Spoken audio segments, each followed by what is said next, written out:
Maka berpatokan pada rumus tadi, maka kita di sini harus mulai menyortir kebutuhan jiwa kita. Karena tujuan kita di sini adalah ingin sehat secara fisik, maka kita harus mulai menyortir kebutuhan jiwa kita yang positif saja. Kalau kita bicara tentang kebutuhan jiwa, artinya kita bicara tentang pikiran bawah sadar atau kolbu yang terletak di jantung kita, perasaan. Dan yang seperti kita ketahui bahwa di dalam kolbu kita terdapat dua unsur, positif dan negatif. Unsur positif berfokus pada ketakwaan kita, unsur negatif berfokus pada fujur atau nafsu kita. Kedua unsur ini bermain-main di dalam kolbu kita, di dalam jiwa kita. Maka pemenuhan kebutuhan jiwa itu bermain di dalam dua unsur ini. Maka kadang jiwa kita merindu kepada ketakwaan, kadang jiwa kita merindu kepada kenegatifan. Kadang jiwa kita rindu pada akhirat, tapi kadang jiwa kita merindu kepada duniawi. Kita pengen banget rajin ibadah, tapi kok ya kemaksiatan terus yang dilakukan. Kita pengen banget dihargai oleh orang lain, tapi kok ya kita susah banget ya ngehargain orang lain. Kita pengen diakui oleh orang lain, tapi kok ya kita masih aja nyuekin orang lain.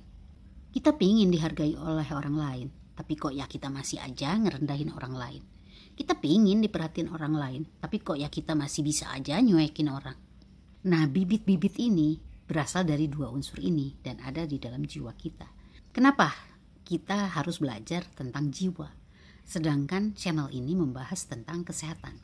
Karena kesehatan fisik kita, kuncinya ada di dalam kesehatan jiwa kita. Perhatikan rumus ini. Ketika kita memenuhi kebutuhan jiwa yang berfokus pada kepositifan atau ketakwaan, maka kesehatan fisik kita akan meningkat.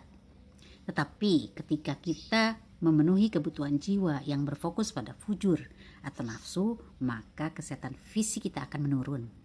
Maka berpatokan pada rumus tadi, maka kita di sini harus mulai menyortir kebutuhan jiwa kita. Karena tujuan kita di sini adalah ingin sehat secara fisik, maka kita harus mulai menyortir kebutuhan jiwa kita yang positif saja. Yang pertama harus kita lakukan adalah menuliskan kebutuhan-kebutuhan jiwa kita. Saya ingin bisa rajin ibadah, saya ingin bahagia, saya ingin diakui oleh orang lain, saya ingin berkuasa, dan seterusnya. Kita lakukan itu dengan jujur, maka bisa saja kita menuliskan hal-hal positif, bisa saja kita menuliskan hal-hal yang negatif. Setelah kita beres di bagian yang pertama ini, maka kita masuk ke bagian yang kedua, yaitu mulai menyortir. Tugas siapa menyortir ini? Ya, itu tugasnya akal atau pikiran sadar. Akal bukan sembarang akal, karena orang jahat juga menggunakan akalnya untuk bekerja. Maka akal di sini harus disertai dengan ilmu. Ilmunya yang sesuai dengan syariat. Maka ketika kita punya ilmu yang sesuai dengan syariat, kita bisa mulai menyortir dengan lebih jelas. Mana yang berfokus ke positif, mana yang berfokus ke negatif. Kalau hasil sortiran kita benar, maka hasil sortiran itu akan berisi tentang pelajaran PPKN dan agama. Artinya isinya tentang hal-hal yang baik dan mengandung kepositifan.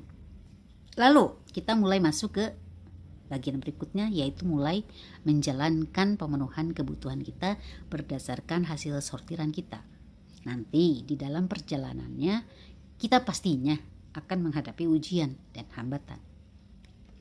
Kemampuan kita untuk menghadapi rintangan, hambatan, dan ujian di dalam perjalanannya nanti, itulah yang disebut dengan mental.